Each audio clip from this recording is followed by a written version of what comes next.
Come Movimento 5 Stelle ci vogliamo fare portatori della materia del futuro, non solo come materia in sé, ma come modo di pensare, come modo di ragionare. Questo è fondamentale soprattutto alla luce della nuova autonomia che noi auspichiamo arrivi presto in Regione Veneto, un'autonomia scolastica che prevede ad oggi lo studio della storia, importante, bellissima, ma non prevede lo studio del futuro, cioè di come andare a creare e scrivere noi la storia. E quindi questo è un tema che andremo a portare fisicamente all'assessore Donazzan, andremo a portare avanti anche presso il Ministero, al MIUR, quindi il Ministero dell'Istruzione, perché devono essere dei temi che devono diventare centrali all'interno della nuova scuola. Di giocare con il futuro è una delle iniziative che Impact School porta in Italia per diffondere l'utilizzo degli studi di futuro fin dalla scuola. In altri paesi è una pratica già diffusa che aiuta a stimolare innanzitutto un ragionamento ordinato e la capacità dei ragazzi di situarsi nel presente e nel futuro e capire il proprio ruolo rispetto a quello che accadrà negli anni successivi, nel proprio percorso di studi o anche a livello globale o di comunità.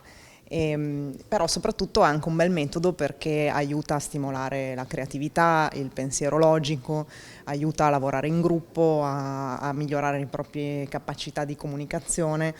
quindi è un metodo che è studiato anche per allenare le cosiddette competenze trasversali. Ecco, noi crediamo che questo fin da piccoli possa essere uno strumento utilissimo da sviluppare, soprattutto quando